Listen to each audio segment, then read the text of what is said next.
Hey everybody, it's Tim Sackett back with another episode of the Frontlines Podcast, brought to you by our great partners at Workday and their entire suite of frontline management solutions. They have the candidate experience, they have the talent management, the workforce management. You can do it all with Workday. Amit, how was that for a cold read for the sponsor? I'm just thankful. This is the first episode I think that I actually remembered to shout them out at the beginning. Like I'm usually at the end, I'm like, oh crap, we have a sponsor. I love that. Hey, look, you're right. They can do it all. So that was very well done. Introduce yourself to the pod family here, the millions of listeners across the world. Yeah, no, absolutely, man. I appreciate you as always, Tim. Thanks for having me today. For the folks who I haven't met, Amit Parmar, CEO of Cliquify. We're a storytelling platform. Spent about 20 plus years in the trenches, leading talent functions from the likes of IBM to Deloitte to Thermo Fisher Scientific out of Boston. We were talking about Boston earlier. Mm-hmm. I'm from Philly, so I've got this love-hate relationship with Boston, but happy to be here. Well, you're a New York City guy now, right? Yes. I'm like between Philly and New York. It's like any given day of the week, but it's close enough. So. Yeah. And then you, like you said, you're actual practitioner, master's in HR. Like you're like the real deal. Like you actually were doing the same. You're out there, making the donuts every day. Oh yeah, I still am. I feel. No, really though. I was fortunate to know like, hey, this world of HR and just people was the world I wanted to be in. So I went on to shout out to Rutgers University School of Management. That's where I got my master's in HR. Like in 2002, there were only like 10 of us in the class. It's funny because Rutgers is actually it's like one of the bigger universities that no one really knows, like anyone that's ever went there. Yeah, I know you. It's like it is like I don't know. I don't even know what the count, like the student count. Because it's in Jersey, right? It's a New Jersey school. Yeah, it's in Brunswick, and amazing employers come there to recruit. Right, from Johnson & Johnson to IBM to Deloitte to, you name it. Some solid employers who come out there to recruit HR talent. Yeah. So talk to us about like how do you go from practitioner to starting your own like technology company in the HR space, or obviously employer branding technology is what Cliquify is, but like how do you make that leap? Because that's like, we're kind of conservative in our nature in HR. It's like that's a big jump. Yeah, I was never conservative, Tim, as you know me already, right? So for me, it was more around a big problem in the industry that I saw, which was, a lot of tech, but not a lot of human connection. Right? Yeah. And the only way really to drive that human connection, being that we're all in human resources, at least the folks we talk to on a regular basis, it is about how do you drive the stories to really, really hit people in the right way. Yeah. And I think more and more with AI, because we saw this, right? Like being at IBM, Watson AI was everything, right? And so we had the foresight to, like 6 years ago, to really start building something that honestly, maybe it exists somewhere in the world, but we decided there was a gap here, and we built it. And given that my first job out of college was with IBM, I grew up in tech. I started out doing like massive PeopleSoft implementations. Remember people? Oh God. Yeah. Anyone that's been in HR for 20 years remembers PeopleSoft. Like you came in contact at some point. Yeah. And I know Workday's your sponsor. So of course Workday like basically just swooped in and like took over a large part of that market share. But anyway, long story short, I always had a tech bend and I basically had the itch to build something for the practitioners who are really meaningfully trying to connect with talent. Well, you're coming up on your 6-year anniversary with Cliquify. Yeah, can you believe it, dude? Like 6 years. Oh I don't. God. I don't even remember. Do you remember the origin story of how we met? I don't. I don't either. Like it seems like I've known you, forever, but like it has to be within the last 6 years, Yeah, it's crazy. Yeah, 6 years. Here we are. Of course, the product has evolved based on a lot of customer, inputs, and yeah. We're just grateful. We're grateful to be in a position that we are. So. here's what I'll say, and it's not a commercial for Cliquify. Like I love the technology and I love what you and Moet have put together. But I think it's a testament to what you've built. One, you were a lover of the industry and what needed to be done. You knew firsthand what had to be what had to be built. But you guys went out and built stuff without. I mean, it's all. It's not VC backed. So you didn't go out and like someone gave you just millions of dollars to just go build something that nobody wanted to buy. You actually, guys, put your blood, sweat, and tears in it, built it, and then sold it. And you're selling it at enterprise to big companies. And you're doing really well without that, which I think, and it's weird because, again, 6 years ago, VCs were throwing money at people for stupid ideas. Like I literally this is a true story. I had a guy working at a car dealership in Toronto, like a Toyota dealership in Toronto, on his lunch break, call me, pitching me for an idea and thinking he was going to get $3 million for it. And I'm like, so talk to me about why should you get, like, the dude was selling used cars. And I'm not saying that you can't be a used car salesman and have a great idea for HR technology. I'm just saying his idea was not great for HR technology. But all he had was an idea. He didn't actually build like an MVP and all this. You guys actually went out and built all this stuff that people are using in global enterprise companies right now without having to take a bunch of money. And I got to tell you, man, like it's super impressive that you've been able to do that because it speaks to how good what you built is. So again, thank you. I really appreciate that, Tim. And I appreciate the support from the community, right? Of course, the partnership that we have. The community has just been just superb in terms of just, getting the word out there. That's not to say we've had VC offers, but we have actually decided to continue down this path for a number of reasons, right? Like we love kind of being masters of our own destiny. And also, there's something to be said about we only answer to customers. Yeah. Oh, 100%. Yeah. I was on with the founder today and like, they're same thing. Like they're out of the gate doing really well without any money. And now PE's coming in and I'm like, oh God, no, like run. Like you do not want that. Like that money that's like blood money. Like you're going to have to answer for that money.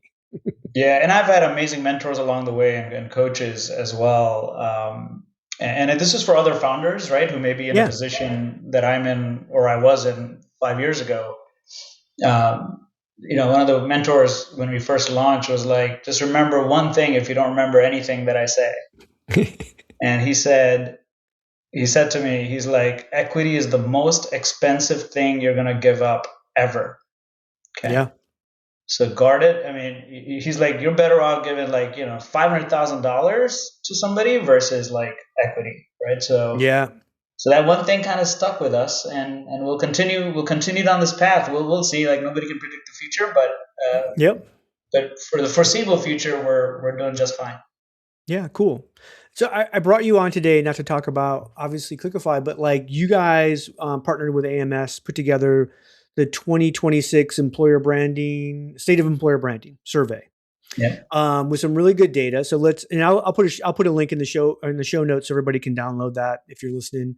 You can find it. I mean, I literally just went out and found it by Googling Cliquify and the 2026 Employer Brand, State of Employer Brand survey, and it came up. So give us the highlights. What did you find this year that and where things are at?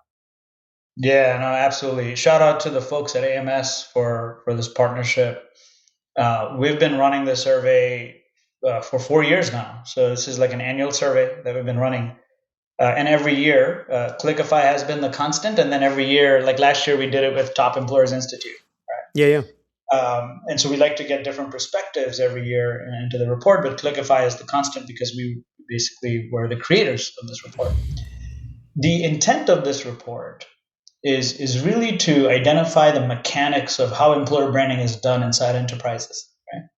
So we saw a ton of reports out there in terms of candidates, like how they perceive companies, amazing reports out there for that. But the intent of this was purely like functional excellence, if you will. Yeah.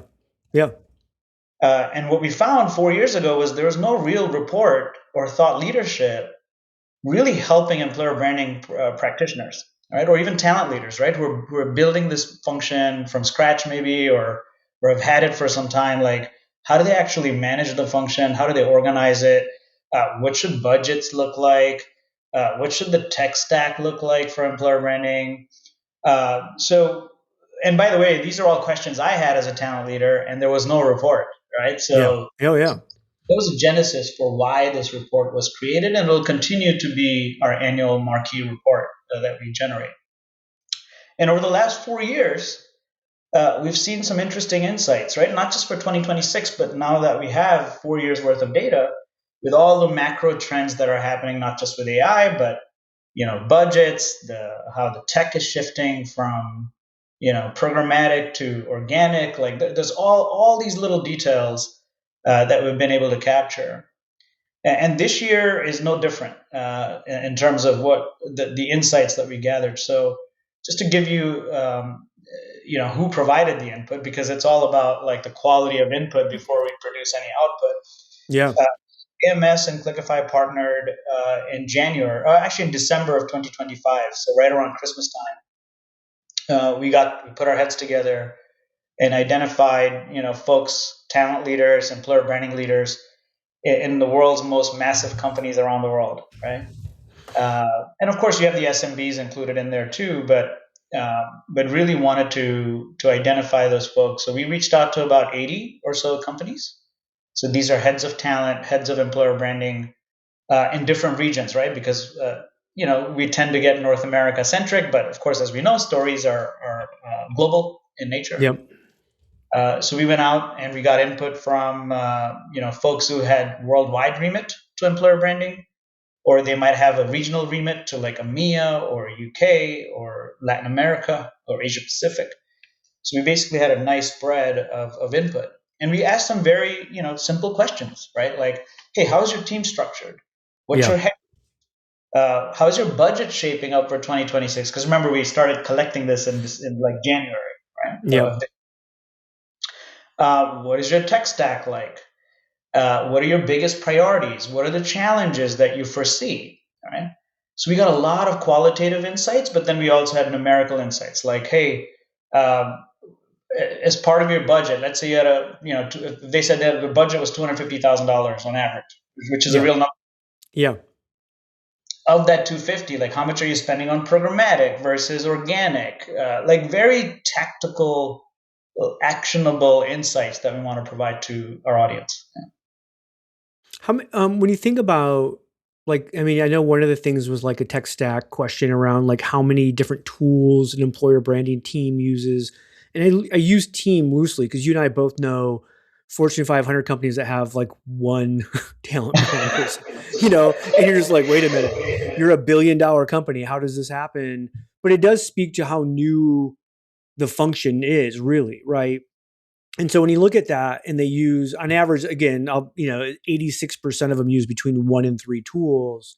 What are those tools in your mind? I mean, obviously Cliquify is one of those, but like, what are the 2 or 3 tools out there that you would say are common in employer brand? Oh, such a great question. And by the way, I'll take this bit, which is like you're spot on.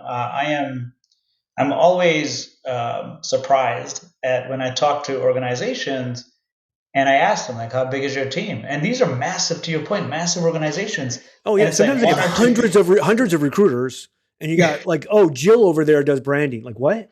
Right.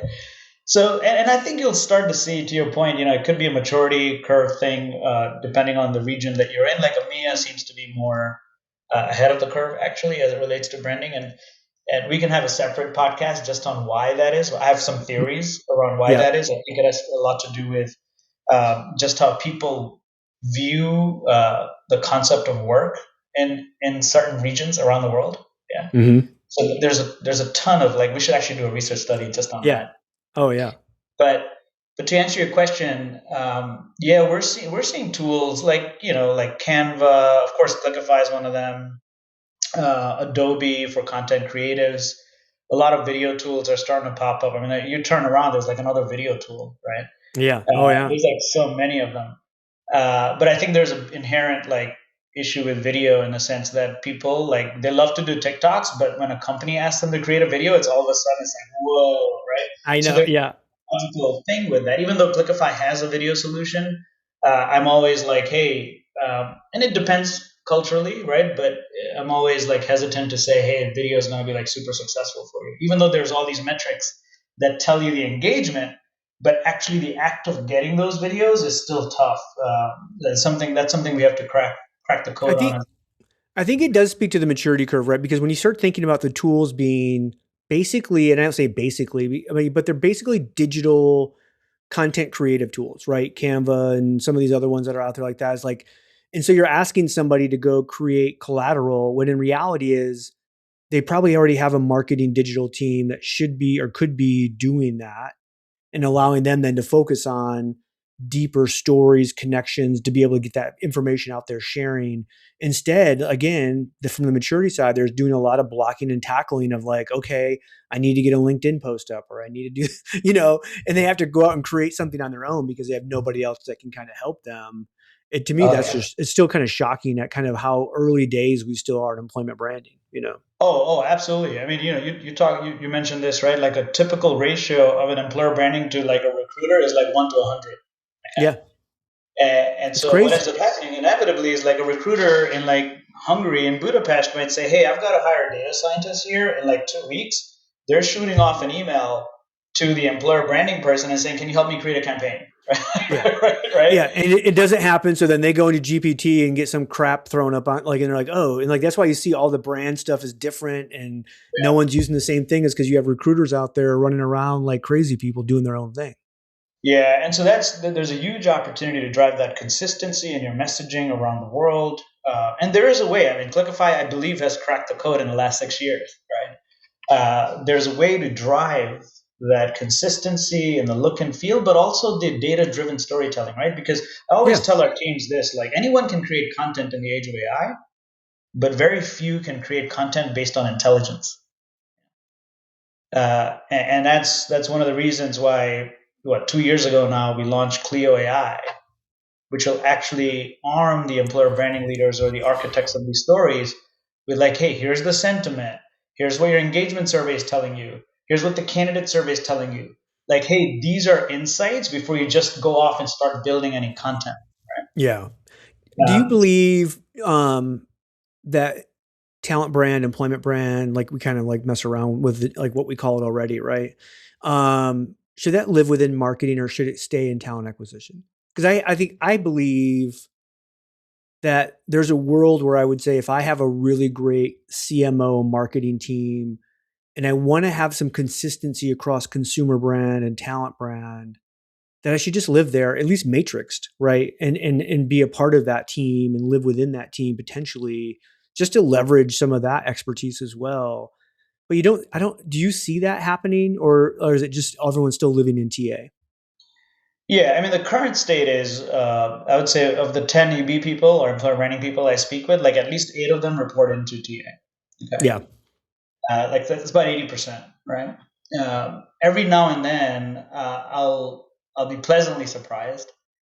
One of those 10 reports into this function called the employee experience, yeah? Oh yeah. Yeah. Yeah.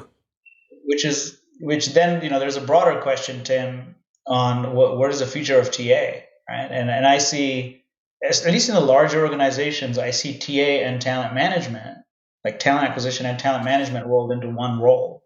Yeah, our friends, I talk about my friends at Marriott all the time. Jessica Lee, like leading global TA and talent management together, gives Mhm. her so much flexibility for that employee experience, right? That's right, and that was actually my role before Cliquify. So Yeah, I come from talent management and I inherited talent acquisition and I loved it. Right. So, yeah, but really, I think that's where the biggest value add is for this role, for the employer branding role.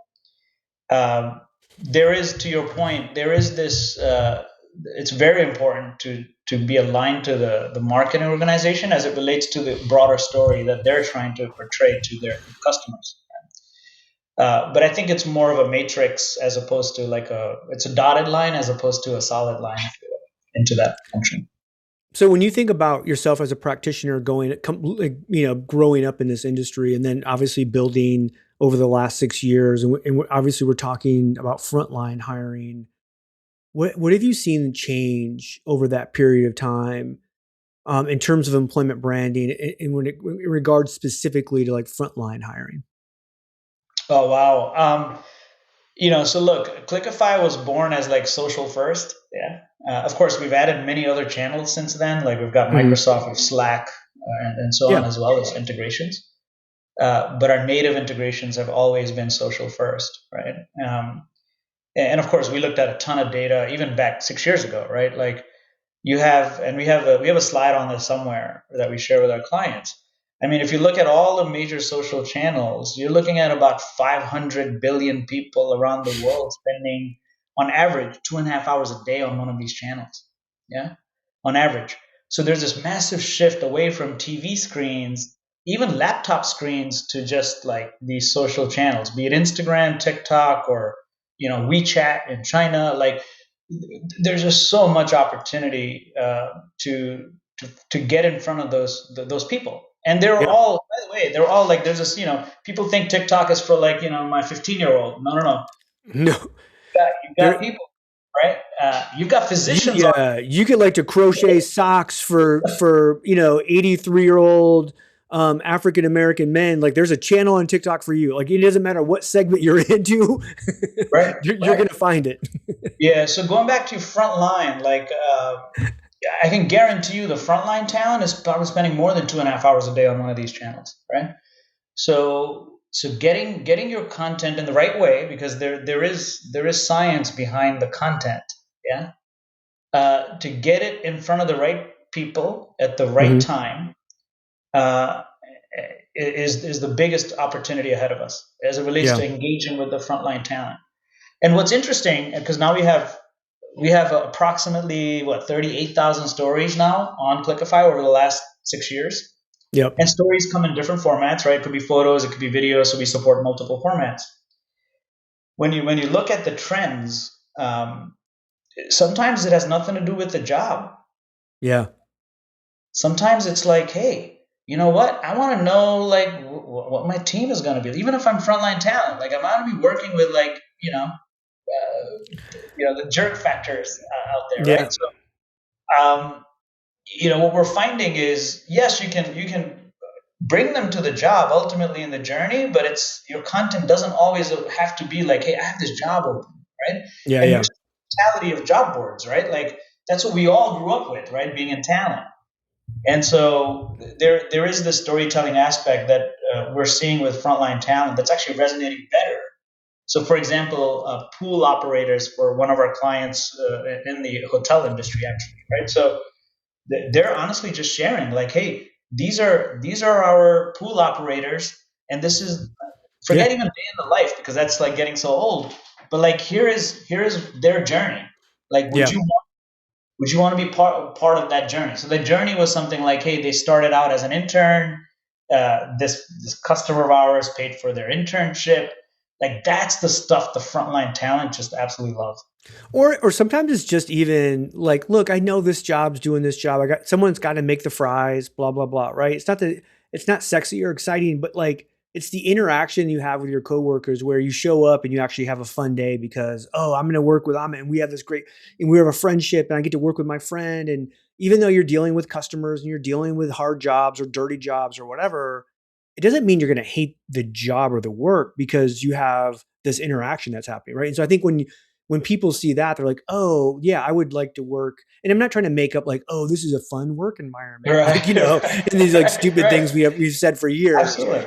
But when you actually have a real employee show, like, why do you like it here? And then they just goof off for a second because somebody behind them is like, give them rabbit ears. And you're like, oh, you see the energy and the interaction that's taking place when someone's in a workplace. Like, why do we show up to work every day? And you're like, Mhm. oh, because I have friends there. I have a social life there. I have people that I, like to hang out with, and they happen to be at work. And I think sometimes in the history of how we tried to show employment brand, that was lost. And I think with this video aspect or the stories aspect, you can start to show some of that in a real way. Oh, absolutely. And I mean, there's so many ways to engage with the frontline talent, and many places will call it, like, I've read like invisible talent, right? Like, which I hate, by the way. But in some ways, like, the invisible talent that kind of hits home. Like, hey, how do we make them more visible? Because they are the ones running essentially some of these countries. Like, it's crazy, Yeah. right? Like, Oh yeah. so for me, I'm very passionate about like how do you get like as an industry, how do we get better at engaging with this talent versus just like putting jobs out on job boards? I'm not saying that that's not the right way. It's just let's connect with these folks in a more meaningful way. Well, and I always go like, it's to me, like you have to put the jobs out on the job boards. That's like a lowest common denominator. That's again, we had to make the donuts, but so often, so many companies stop there and they don't Mhm. go to like figure out like there's another chart that you guys had in the report about like source of hire or quality of like quality of hire by source, right? And you take things like social media, which is the biggest at 40%, and then you have employee referrals at 25. So 65% of the hiring at a quality aspect come from a socialization, really. And then you Yeah, have the display ads and agencies and job boards that take up the rest of it. But we spend so much time on the display ads, the job boards, in the recruiting agencies when the 65%, the majority of the hiring, is really going to come from these other aspects that we tend to kind of go, oh, hey, I got a referral. Oh, hey, we hired someone off of Instagram. Like they're almost shocked by it versus going, hey, how about you spend some real time and resources and energy there? totally, totally. And then, by the way, I totally know the word quality is so subjective, right? So we didn't even go in the report like asking how you define quality because we would have Oh, gotten like 50 different answers. it's But completely, quality yeah, that's is, a whole nother thing. Yeah. yeah. But the question really was from what you know of however you measure quality today, right? Where do you believe your highest quality source of hire is coming from? Right. Yeah. That was the question, right? So social media, even last year, because we have the year over year. Last year, social media was up there. This year is actually a little higher. So we are starting to see the shift to social. Referrals are like they're like the gold standard, right? Like they've always been, right? So that's and there's an overlap with social and referrals as well because when you drive advocacy, in many ways you're actually driving referral campaigns if you think about Yeah. it. Yeah. Short way of doing I always think it's funny because there's a segment of the talent acquisition population that loves to dump on referrals. Oh, referrals are crap, blah, blah, blah. And I was always fascinated by that. And then I started digging in and I was like, oh, that's because they don't have anything to do with referrals. Referrals are just coming and they end up being good hires and it has nothing to do with you being a good recruiter. But if you go out, it. but if you go out and Yeah. source and you go out and find like, hey, like I'm muscling the recruiting function, then I have value. But if Johnny just shows up at the door because he was referred by Tim, I had nothing to do with that. And like I can't take credit for that. And like there's this weird kind of dynamic between referral Yeah. hires and recruiting that sometimes don't align. And so I'm always kind of fascinated because we would sit there and go, yeah, if you run the numbers at a macro level, referral hires are the gold standard by far. And yet you will find like recruiters and TA leaders that will be like, oh no, referrals suck, blah, blah, blah. And you're like, tell me more. What's Yeah. going on there? Yeah, and I think, yeah, to your point, right? Like I think it has to do with how like what aspects of the recruiting role is is weighted more than the other, right? So for me personally and professionally, right? Like I view the role of the recruiter as being more strategic in the sense that it's not about the sourcing. It's important, but Yeah. for me, what's even more important is did that recruiter take that referral candidate and actually assess that person the right way for succession planning or whatever that, depending on the level, of course, right? Yeah. But really drive like that quality aspect, even if it came from a referral source. Yeah. So I think it also has to do with how people or leaders, TA leaders or talent leaders, weight like what is higher weightage? Is it sourcing or is it more like, hey, what are you going to do with this talent to drive fit? Right. So Yeah. So I'm going to get you out here on a couple of questions, but first, before that, for those who are watching on YouTube, you've seen I think three members of Amit's family now, in the background. Is that right? I think, well, and maybe just two. It might be your son twice going back and forth. I thought at first it was your wife, but it was real quick. I know for sure it was your son coming down the steps, and then the dog was just like poking his head in, like looking. And I'm like, this is amazing. I get the whole family. Yeah, I didn't even realize I'm so like locked into you. I'm like not even focused there. Which, by the way, I try to change my background. So apologies for the audience for distracting you with my family. Oh, I think it's amazing. You're like, this is perfect. So when you think about employment branding, talent branding overall as a function, and you think of people, that are in the audience that are listening, like heads of TA, practitioners, CHROs, and you go, if I could give you like just one golden nugget of advice to focus on to make your employment brand better today or over the next 6 months by the end of the year, what would you tell them to do? Oh man, that's a loaded question actually, and I may answer it in more than one way if that's okay. Yeah. You've got this massive like AI applicants and AI filters in place right now through all these tools, right? So, one thing I would certainly suggest for TA leaders to pay closer attention to, which I'm sure they are, right? It's just something that certainly keeps me up at night, even though I'm no longer in the role, is how are you driving that quality of hire when you have AI applicants and then you have AI filters in Europe? And of course, you've got all, there's some recent announcements with like Plum. I'm a huge fan of Plum, right?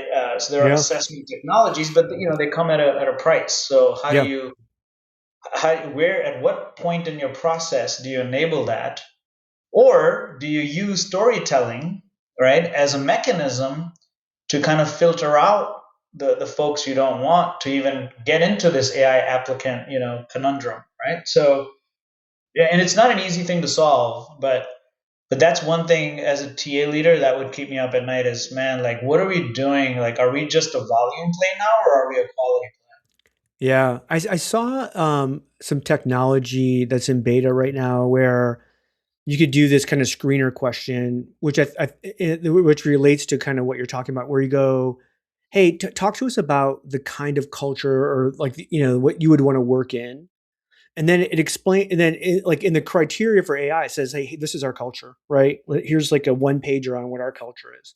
And then let's kind of try to get some weighting to when someone answers, how close was what they are looking for as to what we have. I Love think that. we discount so highly someone's match to our culture. And over like 10 years ago, we talked about that a lot. And then it became kind of like a dirty thing. Like, oh my gosh, no, and be inclusive, welcome everybody. I'm like, no. I want to welcome everybody, but I also want to welcome people who actually want to work here, that want to be a part of what we do, which is super important. And I think we can actually build that in. And we talked about, like you said, talked about Plum or just assessment science in general. As AI starts to match jobs and candidates and everything becomes the same, we have to have more signals of noise to be able to kind of go, okay, now who really are the people who can perform and want to be here? And then let's focus our energies on those people because everyone's going to look the same, right?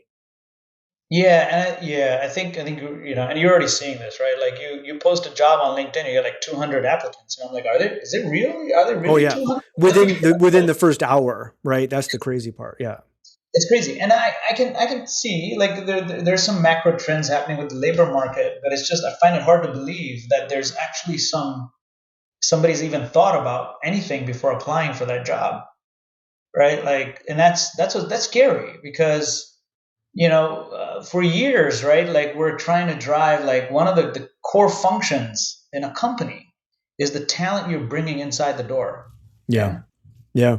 And right now, that core function as a company, I believe, is on a balance. Yeah. So, my one nervousness of all this is that we're going to go back a decade, 15 years ago, where remember when we used to have apply processes that were like literally are like, hey, can you hop on one foot for 23 minutes? Okay, next step, right? Like we made candidates jump up. We had made candidates jump through so many hoops that it wasn't, because we thought, oh, well, I have so many candidates. How do we get that candidate number down to a management level? We're like, okay, let's make the most painful process ever.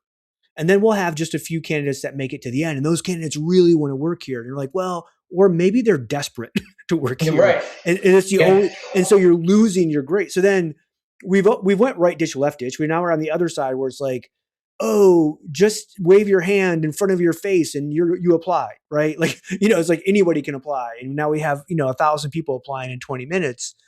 I still think we should allow everybody to show interest, but then we have to build in, again, I would say like, it's not going to be frictionless, but I wouldn't say like, hey, don't build stuff just to build stuff to like get rid of people.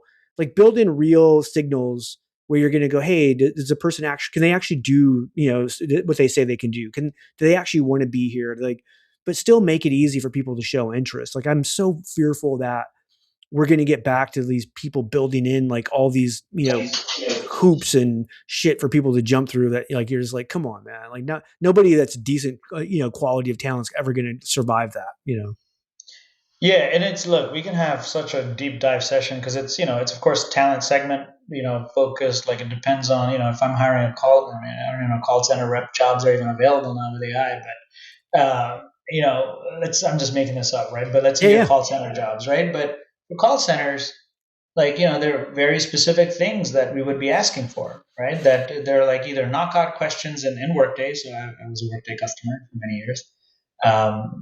Didn't mind it at all, actually. So it's all how you configure it. But for sure. But really, how are you mapping that journey for every talent segment, right? So if I was hiring data scientists, it's a very different process, right? Yeah. And that, by the way, and you'll see that in the report, we are in a very encouraging way. We are seeing talent and branding leaders starting to think about that journey. Mm-hmm. Each talent segment, and it's not there yet because you have one EB person for like thousands of employees, right? That's the ratio is all screwed up. But really, it's encouraging to see that folks are starting to think about the talent segments and actually parsing out like what does that journey look like for a data scientist versus a call center rep, right? Yeah. And that's encouraging to see. What I get nervous about is CEOs, right, and these large companies, they'll say, hey, you've got AI, like you just invested $2 million in XYZ tool. Therefore, you should be able to do more with less. Yeah. Yep. Oh yeah, no doubt. Right, and that's another watch out. Yeah. Yeah. All right. I usually open with this question. Madeline's gonna like yell at me because I forgot. But I did get the sponsor down, so I'm like a +1 -1. We usually open when we say, "Hey, frontline job. What was your first frontline job that you ever had to do?" Yes, and I then, remember this. I was actually in the back of a kitchen at a local Indian restaurant. I'm of Indian heritage in Edison, New Jersey. So I was born, cooking, cleaning. What did you have to do? Everything. I was basically doing everything. This was before I started driving. So there would be this white van that would basically come and pick up all these kids. right? Like really, right? Child labor. Basically, right? And then, they would basically pay us 30. I still remember this. They'd pay us $30 from like 7 p.m. to like 1 a.m. Right? Yeah. I would do that on weekends because, of course, I had to go to school, right? Yeah. So that was my first job. So sometimes I'd be in the kitchen, like just cutting like the vegetables. Yeah. Or sometimes, like if I'm needed to serve tables, I did that too. I love. To me, these are I love to hear everyone because people that are in like the HR talent space tend to like. There's so many of us, like our first job was in a restaurant or in a service capacity of some sort. And then, it's like, it just makes it's great. So, all right, tell everybody how they can find you. What's the easiest way to connect with you? Oh man. LinkedIn, of course, I'm forever active on LinkedIn, but you can reach me at Amit at Cliquify as well. Awesome. Thank you so much for coming on. Everybody, that's another episode of Frontline. Shout out to Workday and the Frontline hiring solutions that they have. Super excited to have them on board. Again, go find Amit on LinkedIn, and we'll see you guys next time. Thanks.